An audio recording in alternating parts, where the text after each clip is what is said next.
Soy Fernando Díaz Villanueva. Hoy es 5 de septiembre de 2024 y esto es La Contracrónica.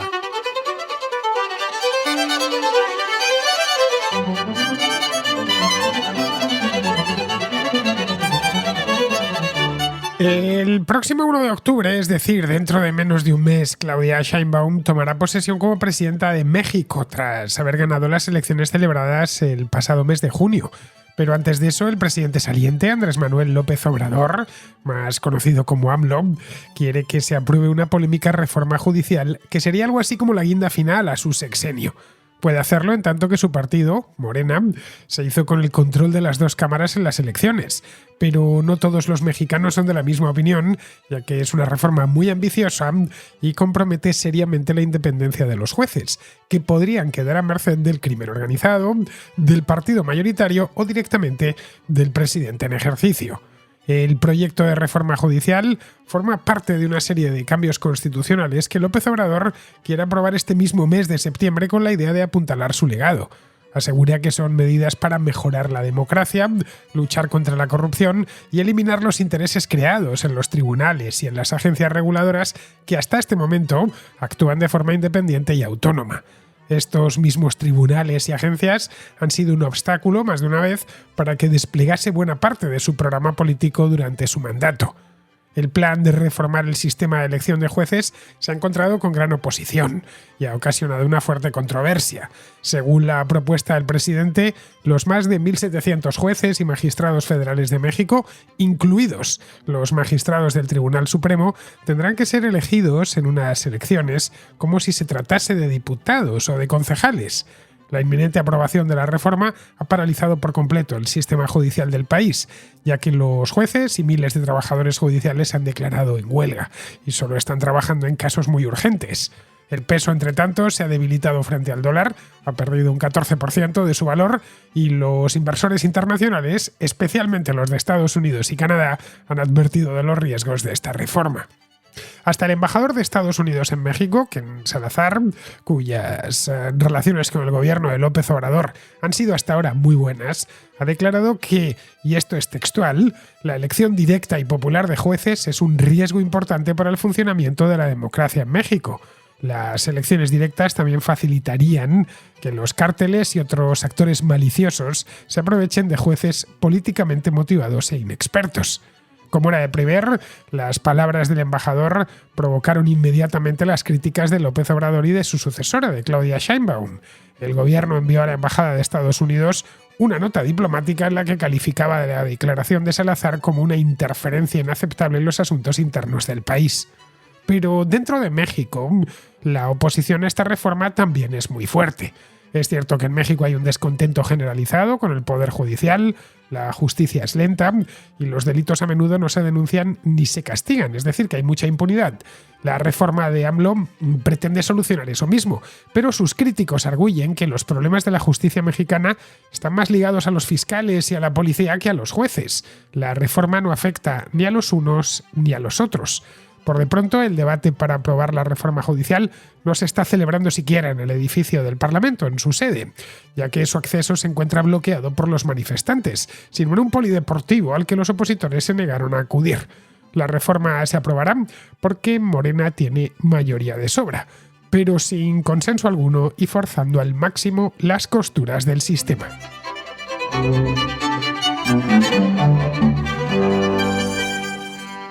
Recordaréis que hace cosa de 3 meses, a principios de junio de este año, el partido gobernante de México, que no es otro que Morena, celebró la victoria electoral más contundente del país en muchísimo tiempo. El tema lo llevé aquí en La Contracrónica hace 3 meses.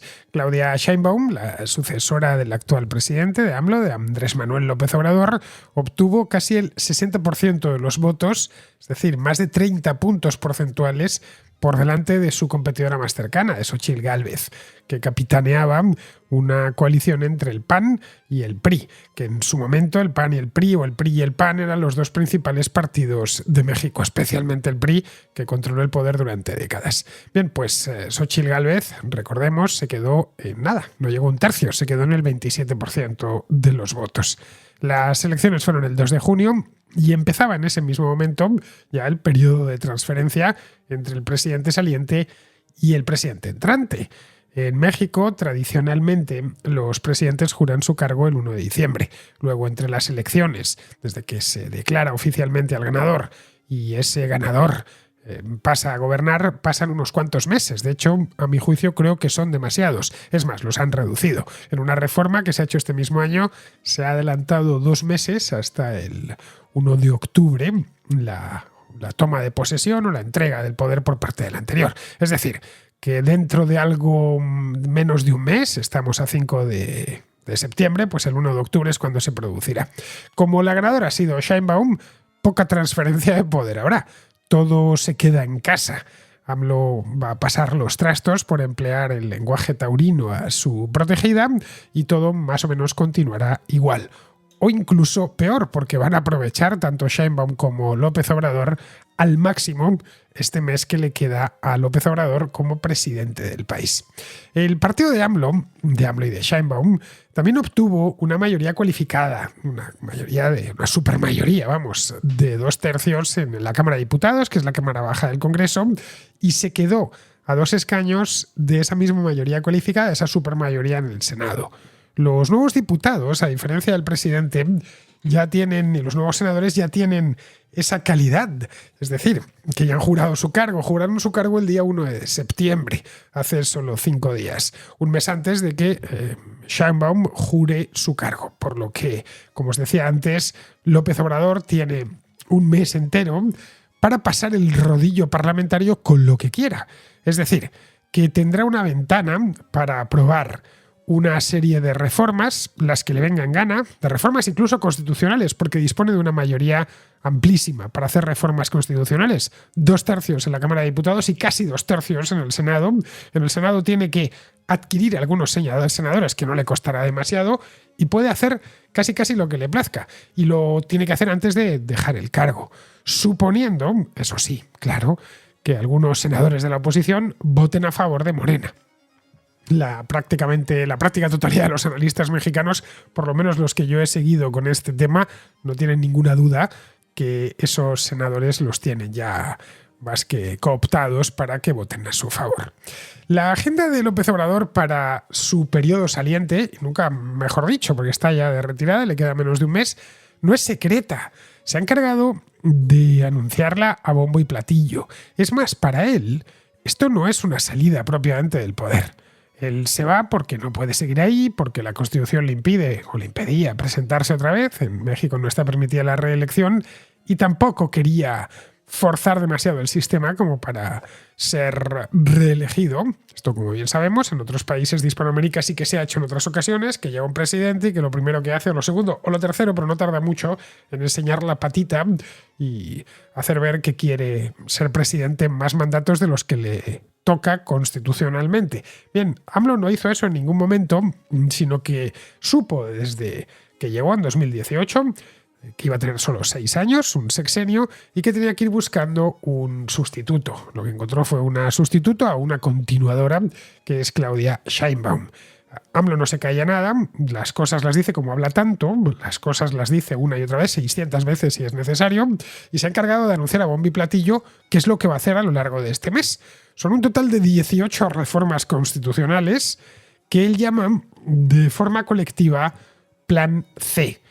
Diréis, bueno, si hay plan C, si está con el plan C, eso significa que hubo plan B. Pues sí, hubo un plan B también.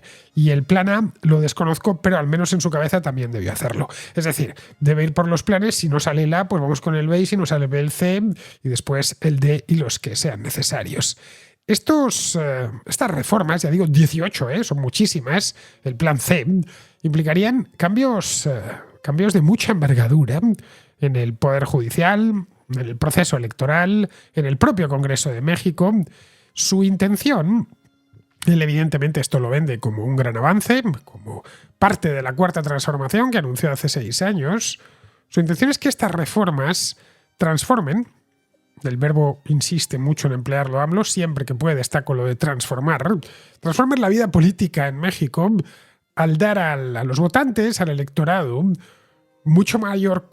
control mucho mayor sobre una serie de instituciones sobre las que durante mucho tiempo han caído acusaciones de corrupción, han sido objeto de acusaciones de corrupción.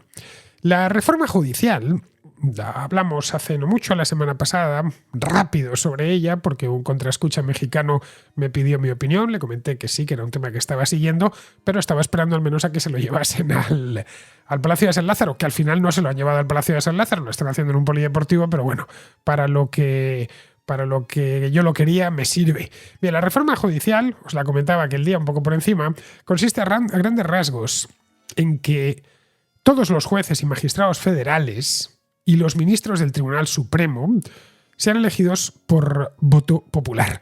En México, en el Tribunal Supremo de México, que se llama Suprema Corte de Justicia, a los jueces del Supremo, en lugar de llamarlos jueces, los llaman ministros, pero vamos, en esencia es eso. También incluye la creación de un tribunal disciplinario que vigilará el buen actuar, ¿no?, de los magistrados y sancionará los actos de corrupción. Ese tribunal también se elegirá por voto popular.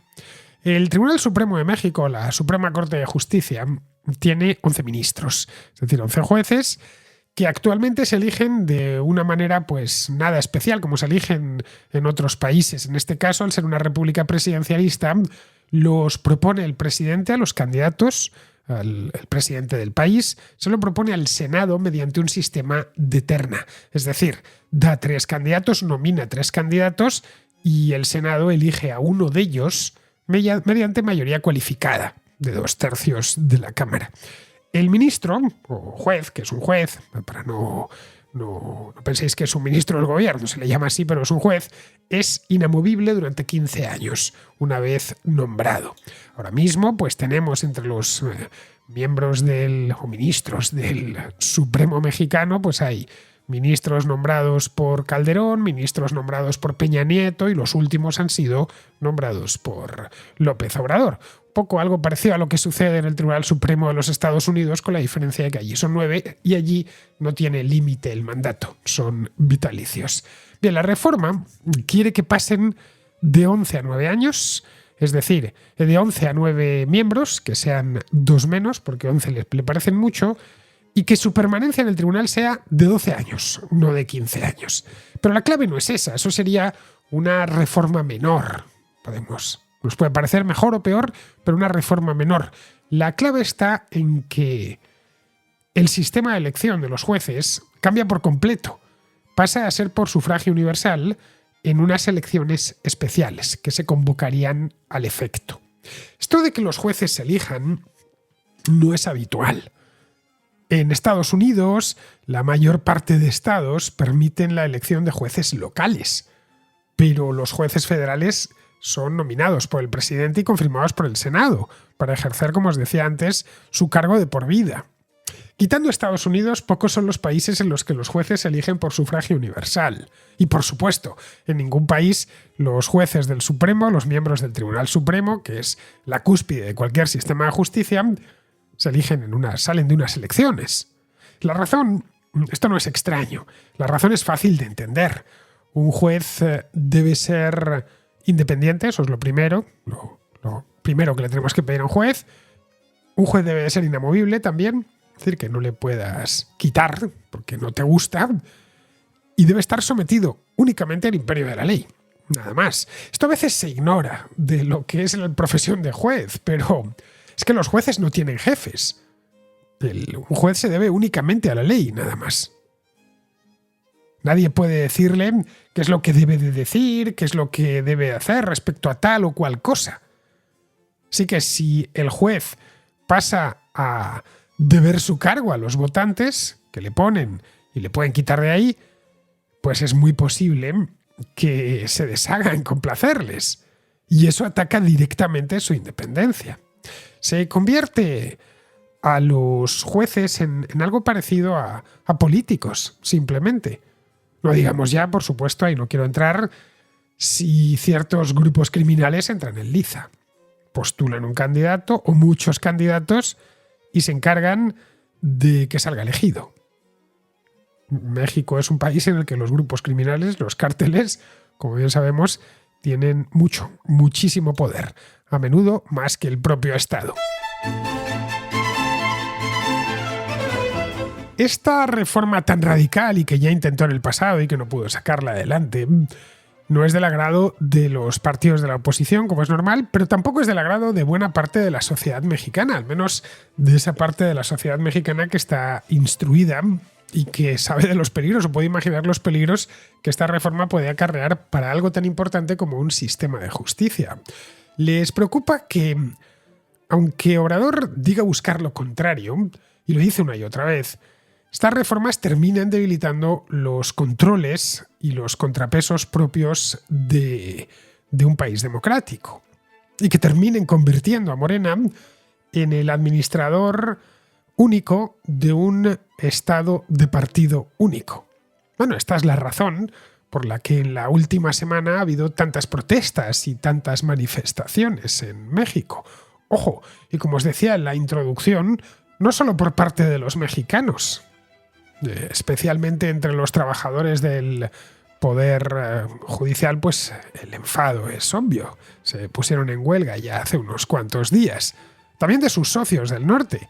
Tanto Estados Unidos como Canadá han mostrado su preocupación por las consecuencias de esta reforma. Las consecuencias para el Estado de Derecho en México, para el propio sistema judicial y cómo eso podría traducirse en un enfriamiento de las relaciones, especialmente con Estados Unidos y sobre todo de la inversión. Pero AMLO no es un recién llegado, no estamos hablando de un líder que acaba de llegar al poder y que se saca de la manga una reforma ambiciosísima que luego no va a salir, pero que, bueno, él lo intenta. No, lleva 6 años ahí y tiene un montón de años él mismo. Lleva 6 años largos en el poder. Y todos saben quién es, qué quiere, hasta dónde está dispuesto a llegar y la afición que tiene por los dictados. Es decir, por imponer su criterio sin buscar diálogo ni consenso. López Obrador se pasa la vida hablando de democracia, insistiendo en lo importante que es la democracia.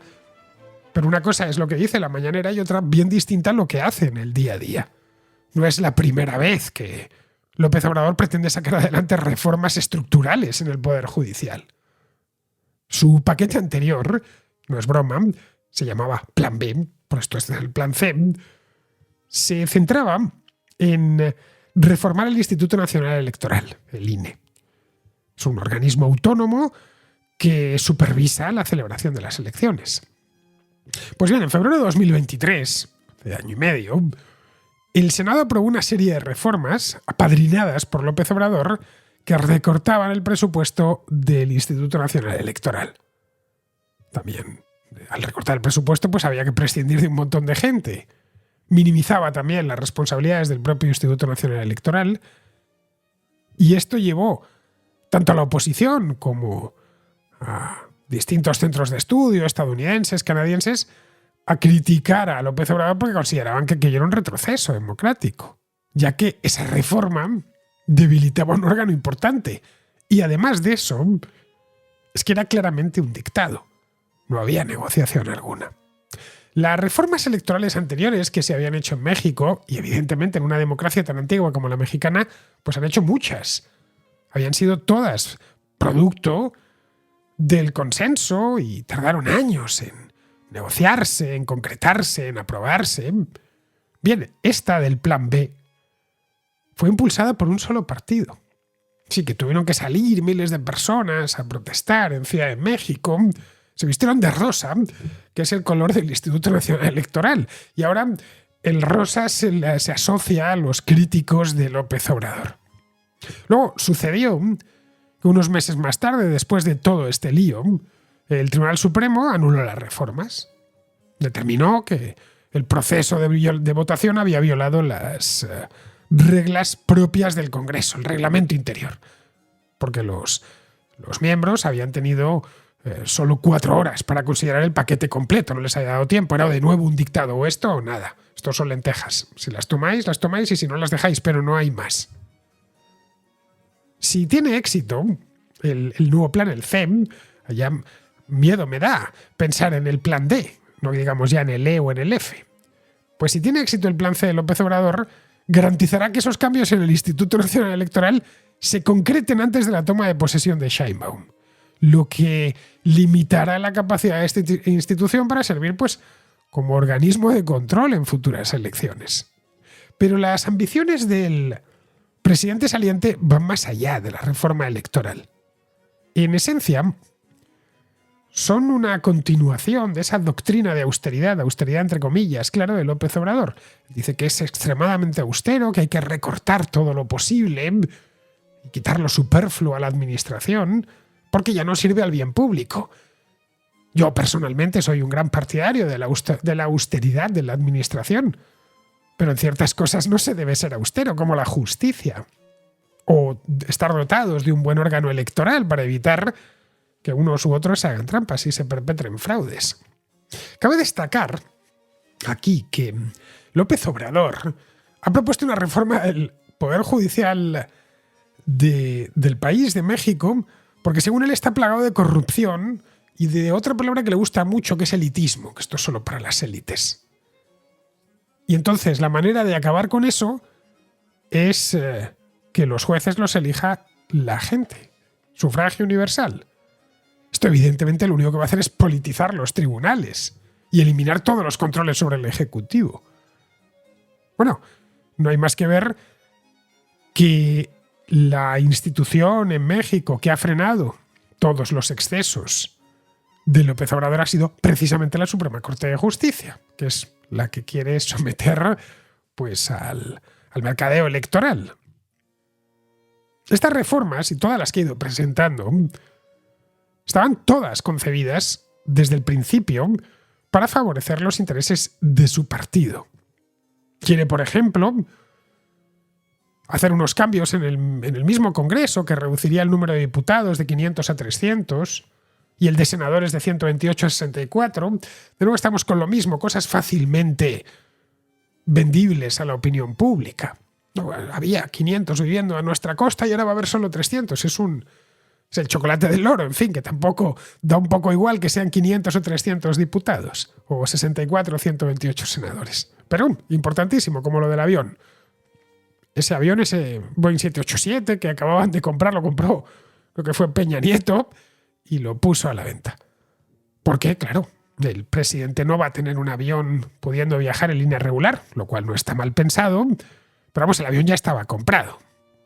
Eso quedaba bien. Es algo muy demagógico, muy que llega a cierta parte del electorado mexicano. Estas reformas colocarían, por ejemplo, a la Guardia Nacional, que es un cuerpo de policía militarizado creado por Obrador. Bueno, había existido una Guardia Nacional hace mucho tiempo en México. Creo que la quitó Porfirio Díaz o algo así, pero había desaparecido y la recreó, creo que fue en el año 2021 o 2022. Bueno, la quiere poner bajo la dependencia del Ministerio de Defensa y no de la Secretaría de Seguridad. Es decir, convirtiendo este cuerpo en uno más del ejército. Es curioso, pero AMLO, que se quejaba de la militarización, de la guerra contra el narco, está entregando a los militares más competencias de las que tenían antes. Otras enmiendas y partes de este plan C son algo menos controvertidas y se alinean ya con la ideología pues netamente izquierdista de Morena, especialmente pues, su apoyo a programas sociales muy ambiciosos. Quiere, por ejemplo, prohibir la fracturación hidráulica, el fracking, para extraer petróleo, cosa que aún no ha hecho, pero que ha anunciado varias veces. Reformar el sistema de pensiones del país, una serie de líneas de apoyo y de ayuda para la adquisición de viviendas, establecer un salario mínimo para algunas profesiones como maestros, policías, médicos, enfermeras, etc. Bien, muchos en México eso no es tan problemático. Evidentemente eso no deja de ser política del día a día. Pero muchos en México temen que el plan C sirva para atornillar a Morena en el poder, mucho más, y que alumbre un sistema de partido único como el que ya tuvo México en el pasado. El partido que estuvo ejerciendo de partido único fue el Partido Revolucionario Institucional, que gobernó México, el PRI, durante 70 años, pues desde 1929, como Partido Revolucionario Nacional todavía hasta el año 2000. Bien, el plan C, en caso de aprobarse, canalizará todo el poder hacia las manos del presidente o de la presidenta, para el caso. Porque aquí hay algo que no se suele tener en cuenta. AMLO seguramente tutele a Sheinbaum todo el tiempo que pueda, pero no va a ser eterno. Tiene ya más de 70 años, va a cumplir 71 en noviembre y no va a estar ahí siempre. AMLO es muy popular, es un charlatán impenitente, incorregible, un auténtico seductor. Que haga lo que haga, sus votantes van a ponerse detrás de él. Lo que no está claro es que Sheinbaum obre del mismo milagro. No sé, me pregunto si será capaz de hacerlas, de replicarlas, las célebres mañaneras, que es una rueda de prensa diaria de 2 o 3 o 4 horas con la que AMLO castiga a la prensa local. Habla de lo humano y de lo divino. Pero bueno, eso aún está por ver. Lo que se ha encontrado es oposición. Y no solo en los debilitados partidos opositores. A finales de agosto, el 20 de agosto, el sindicato que representa a los trabajadores del Poder Judicial, que son más de 50.000 personas, anunció una huelga de trabajadores judiciales, federales, obviamente, para protestar contra las reformas. Unos días después pasó lo que pasó con el embajador, con Ken Salazar, que manifestó su preocupación. O que le preocupase que esto terminase creando más problemas de los que pretende resolver y que en el camino dejase a los jueces en peores condiciones de las que están ahora. El López Obrador contraatacó suspendiendo las relaciones con las embajadas de Estados Unidos y Canadá. No sabemos en qué se traduce eso de suspender la relación con una embajada.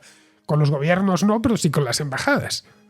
Dijo que su gobierno se tomará su tiempo, que hay una pausa y que esas relaciones con la embajada solo se restablecerán una vez que Estados Unidos y Canadá muestren respeto por la soberanía de México. Bueno, esta misma semana manifestantes a favor y en contra de las reformas han tomado por asalto los pasillos del Tribunal Supremo.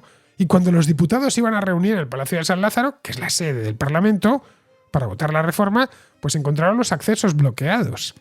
El presidente de la Cámara, que es de Morena naturalmente, decidió entonces que se reunirían en un polideportivo. Una ciudad deportiva que se llama Magdalena Mixhuca, que es un complejo que se construyó para los Juegos Olímpicos del 68, que está no muy lejos del aeropuerto, pero vamos, distante del centro. Pues allí sentados, de forma un tanto precaria, en unas improvisadas sillas de tijera, pasarán el rodillo esta misma semana. Dentro de un mes, Claudia Sheinbaum se lo encontrará todo listo para empezar su mandato con un importante contrapeso fuera de juego. Justo lo que López Obrador buscaba hace 6 años y que entrega, eso sí, a su sucesora. Vamos con la contrarréplica. Empezamos con Nacho, que nos habla de los problemas que hay en los ferrocarriles en España desde hace ya un tiempo. Buenas, Fernando. Te envío este audio para aclarar un poco respecto al caos ferroviario que existe últimamente y que tú trataste en la contra, en directo. El desorden ferroviario, principalmente, viene dado por varios puntos y voy a intentar explicártelo por aquí. En un primer momento, decirte que el sector ferroviario en España es bastante competente. El problema es que de un tiempo a una parte hubo una época de esplendor a partir del 92, cuando empezó las líneas de alta velocidad.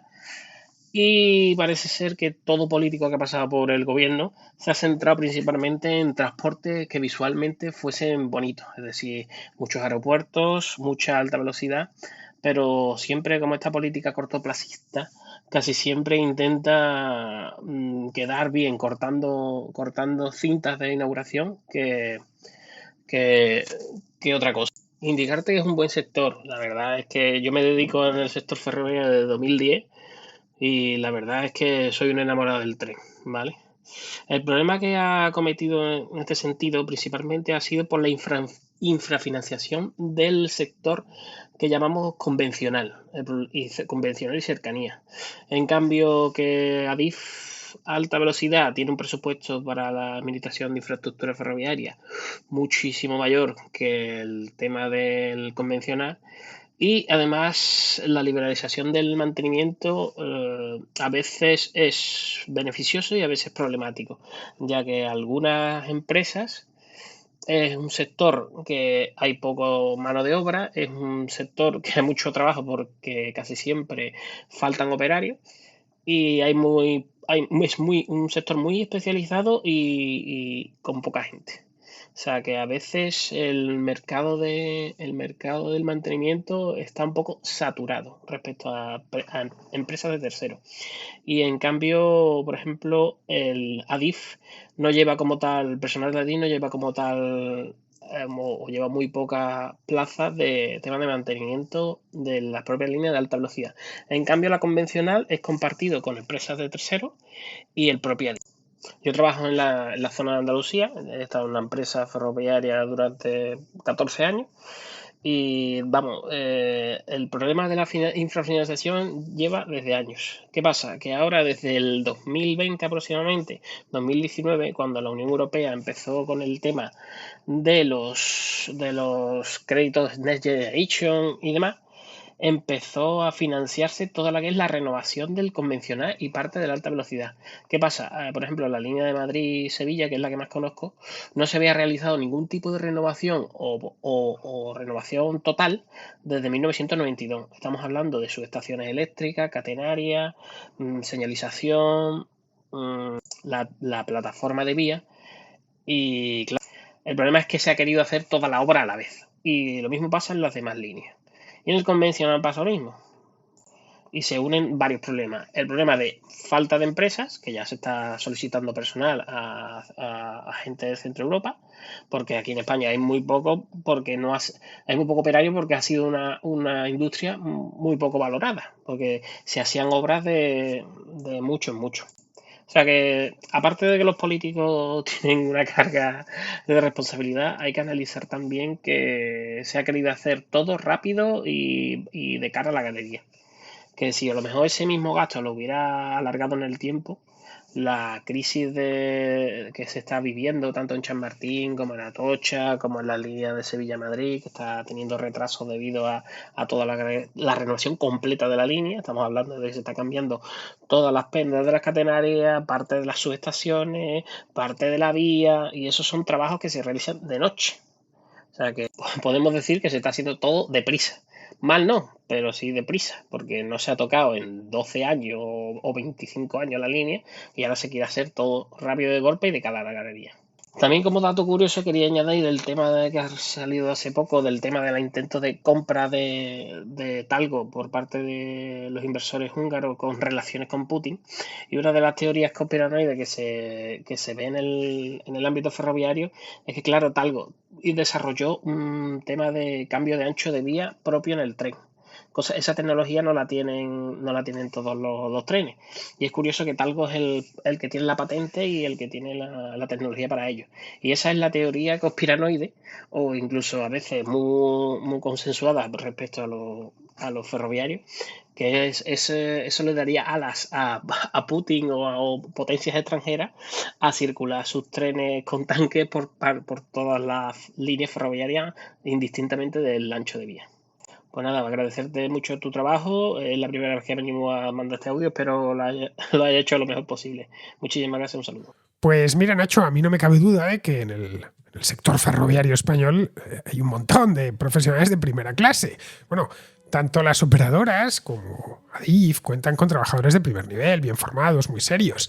Pero no solo lo que es el tráfico de trenes o la gestión de la red, también en la industria. España tiene dos grandes fabricantes de material ferroviario, de trenes. Eso no pueden decirlo todos los países. Uno es Talgo y el otro es CAF, que fabrican y exportan trenes de la máxima calidad y de lo más moderno que hay a todo el mundo, desde hace décadas. Disponen además de patentes muy valiosas. Esa del cambio de ancho la tiene tanto Talgo, que fue el primero en hacerlo, como CAF.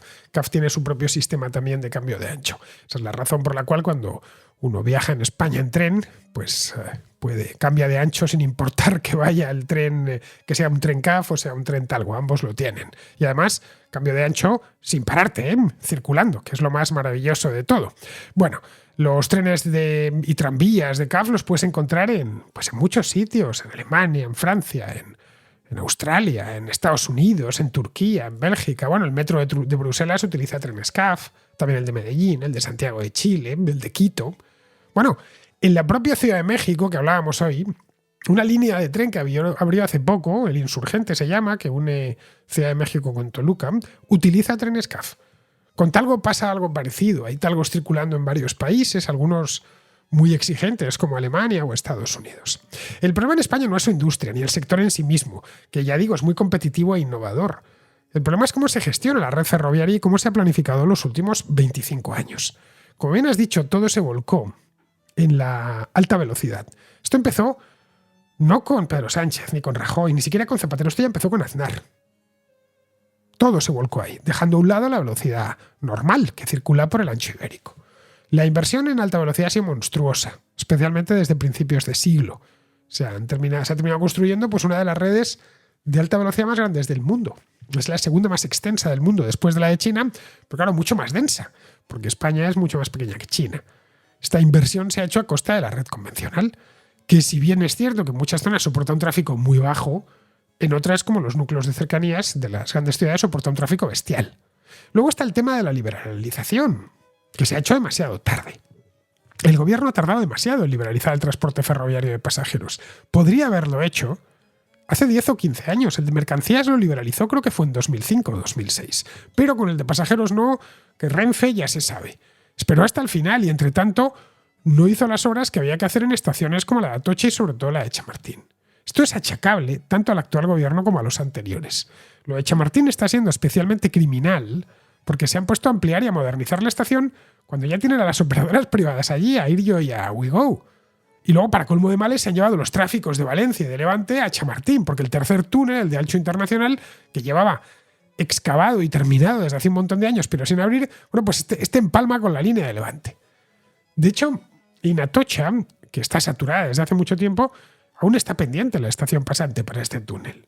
Y esa estación aún tardará mucho tiempo en llegar. En Madrid en concreto, que es lo que más de cerca conozco, no han hecho crecer la red de cercanías desde hace años, a pesar de que la ciudad ha crecido mucho. Bueno, ni más que ver el mapa del metro de 1995 y el de cercanías del mismo año. El de metro casi se ha duplicado. Y el de cercanías sigue siendo esencialmente el mismo, salvo algunas ampliaciones menores, como la conexión con el aeropuerto, el alargamiento de algunas líneas, hacia el norte y hacia el sur. Pues sí, cuando yo iba en los años 90 a la Universidad de la Autónoma, pues el tren me dejaba en la estación de tren que tiene esa universidad y terminaba en Tres Cantos. Bueno, la terminaba en Colmenar Viejo, que está un poco más arriba, y ya. Pero bueno, ya sabes que había que llevar la alta velocidad a todas las capitales de provincia y quien mucho abarca, poco aprieta. Bien, seguimos con Sharon, que es chilena y que nos habla del dilema ante el que se encuentra Benjamín Netanyahu. Escucho prácticamente todos los días tu programa desde la pandemia y quería agradecer tus aportes tanto en lo personal como también a través de tus interesantes invitados. Y este audio lo envío en relación al podcast de Netanyahu y los rehenes. Y lo que quiero aportar en realidad es que aquí más bien lo que pienso es que nos enfrentamos a la decisión de Sofía. ¿A quién elijo? ¿Elijo salvar a los rehenes capturados hoy en día con vida? ¿O más bien elijo evitar futuros atentados salvándole la vida a miles de ciudadanos israelíes en el futuro? Porque en el fondo juzgamos los eventos y situaciones desde un punto de vista y mirada occidental. Y aquí es donde yo pienso que estamos en un error. Puesto que desde el 2005 en Gaza no hay ningún israelí, ni un soldado, y reciben millones y millones de dólares y euros de financiación para que puedan crear un Estado próspero, un ejemplo en inversión, educación, salud, para todos sus ciudadanos. Pero lejos de eso, sabemos que han invertido no en rascacielos, sino que en túneles, donde traspasan armas, terroristas y hoy en día también rehenes. Entonces, ¿cómo juzgamos a quienes deben tomar la decisión de Sofía? Cuando sabemos que si accedemos a las peticiones de Hamás, liberando a los terroristas que hoy en día están presos y permitiendo el libre tránsito de armas por el paso de Filadelfia, no van a terminar construyendo un Estado, sino que cumpliendo su objetivo tanto en el hecho como en el derecho, o sea, es decir, en sus estatutos, en que señalan que su única misión es destruir el Estado de Israel. Bueno, esa es mi reflexión y es cuanto quería aportar. Muchas gracias por tu programa. Bueno, Sharon, la disyuntiva ante la que se enfrenta Netanyahu, de la que nos hablas, la decisión de Sofía, gran película, por cierto, que no ha pasado todavía por el contraplano de Pakula, buenísima, con Meryl Streep y Kevin Kline. Es una película extraordinaria. No os voy a decir qué tiene que decir, porque si no os contaría la película. Pero bueno, para que os hagáis una idea, es una decisión imposible la que tuvo la protagonista de esta película. Bien, la disyuntiva a la que se enfrenta Netanyahu no es, como dices, si salvar la vida de los rehenes o acabar con Hamás. Eso es lo que le gusta decir a él. pero no es real ese dilema. Con Hamás no va a terminar porque es incapaz de controlar por completo la Franja de Gaza y además ahora no sabe qué hacer con el territorio que sí controla. Es decir, esa disyuntiva la tenía en el mes de diciembre. Bien, vale, sin problemas. Ya sabéis, tengo que escoger entre priorizar acabar con Hamás o priorizar lo de los rehenes. Voy a priorizar lo de acabar con Hamás. Bueno, pues que han pasado 9 meses de entonces. El problema que tiene con Hamás es que Hamás no es un ejército disciplinado, que una vez le has derrotado en el campo de batalla, pues se rinde, entrega las armas y se disuelve. No hay nada de eso. Puedes ir acabando con sus cabecillas, pero aparecerán otros, ya en la propia Gaza, ya fuera de Gaza. De hecho, con la devastación que ha provocado esta guerra, o aquello se reconstruye cuanto antes y se da a los gazatíes expectativas de futuro, o se va a convertir eso en un semillero de terroristas. En esa parte parece desconocerla Netanyahu, o la conoce, pero eso es algo que a él ni le va ni le viene, ya que sus cálculos son de otro tipo, son a corto plazo y de cara a mantener el poder dentro de Israel, que es lo que comentaba el otro día. Bien, seguimos con Nacho, que nos habla de masculinidad. Saludos a todos los contraescuchas de uno y otro lado del Atlántico y a ti, Fernando. Y hoy vengo a comentar algo que mencionaste en el programa sobre Pavel Durov, que se ve que ahora el hombre se dedica al culto al cuerpo y a publicar fotografías sobre la masculinidad, que es un concepto que, según a quien preguntes, va variando, porque cada uno tiene un concepto diferente de la masculinidad. Yo comparto contigo que para mí masculinidad también es el mantener tu palabra y ser un hombre honesto. Pero bueno, eso puede considerarse subjetivo, cada uno dirá que es una cosa diferente. Pero en cuanto al entrenamiento físico y a la exposición al frío, tenía que salir en defensa de los vigoréxicos y ortoréxicos como yo y decirte que la exposición al frío tiene un montón de beneficios. Y si consideramos como masculinidad mejorar la salud masculina y digamos que potenciar la biología masculina, pues una de las cosas que lo hace es la exposición al frío. Y tiene un montón de estudios en el que se demuestra que la exposición al frío moderada es muy beneficiosa. Y estas fotos de atletas metiéndose en piscinas con un montón de hielo, además tiene mejoras en la recuperación de algunos atletas. Lo están haciendo muchos atletas de élite para recuperarse y se meten en cámaras criogénicas o bien en piscinas con hielo y por lo visto tiene mejoras para rehabilitarse de lesiones o simplemente por el esfuerzo muscular. Así que bueno, sin entrar en cuestionar qué es la masculinidad o qué debería ser la masculinidad, que probablemente coincidiría con algunas de las cosas en las que, con algunos de los conceptos que tú consideras que son parte de la masculinidad, y probablemente habría un debate muy amplio en el que habría muchas y muy diversas masculinidades. Pero en el tema de la salud y la exposición al frío, sí que te recomiendo, si quieres, la página de Marcos Vázquez de Fitness Revolucionario, y ahí tienes un montón de artículos. Marcos Vázquez quizás es si no el mayor, uno de los mayores exponentes sobre el fitness en España y la salud, y bueno, pues ahí tienes información de sobra sobre los beneficios de la exposición al frío. Un saludo. Bueno, Nacho, a mí la exposición al frío lo único que me genera son constipados y malestar general. La exposición al calor, en cambio, me llena de energía y me pone hasta de buen humor. Mira, hace unos meses estuve en Santo Domingo, hice unos vídeos allí, y en marzo concretamente, cuando en Madrid estábamos aún en invierno. Pues nada, fue llegar allí, sentir el calorazo húmedo del Caribe y se me puso una sonrisa. Anduve hiperactivo durante días. En el hotel apagué el aire acondicionado y pasé 4 días durmiendo con la ventana abierta, que es como se debe de dormir en el Caribe. La chica de la limpieza me la cerraba y me ponía el termostato a 20 grados. Así que tenía que apagarlo al llegar y volver a abrir la ventana, así 4 días. Creo que la chica que limpiaba no lo entendía, pero el que no lo entiende soy yo. Tienen la suerte de estar en marzo por la noche a 26 o 27 grados y se pone el aire acondicionado. Además, nuestra especie proviene de los trópicos y está hecha al calor, no al frío. Tenemos la sangre a 36 grados centígrados, no a 10 grados. Pero vamos, efectivamente, Nacho, eso de la masculinidad varía mucho, no solo entre una persona y otra, sino también entre culturas. Pero hay algunos elementos en los que casi todos estamos de acuerdo. y que vienen de tiempo inmemorial. Lo masculino se define a menudo frente a lo femenino, es decir, que son las mujeres con sus preferencias las que determinan lo que es deseable en un varón. Ser valiente, justo, templado, son virtudes cardinales, pero también muy masculinas. Creo que a todas las mujeres les gustan los hombres valientes, los hombres templados, los hombres justos, los hombres fuertes. Fuertes de carácter, no solo físicamente. Ambas cosas. Pues lo de echar músculo, pues a ver, está muy bien, pero siempre que no sea una cosa enfermiza. El problema que yo le veo a la gimnasia es que es repetitiva y estática. Yo prefiero caminar o montar en bicicleta. Si voy moviendo el cuerpo y alegrándome la vista. Cuando era más joven me gustaba patinar y esquiar por lo mismo. Iba de un lado a otro y podía observar que ese y no otro es mi deporte preferido. En un gimnasio pues no ves otra cosa más que a otros tíos haciendo lo mismo que tú. En fin, vamos a terminar. Vamos con Pizarro, que nos habla del lío que han armado entre Elon Musk y Alexandre de Moraes.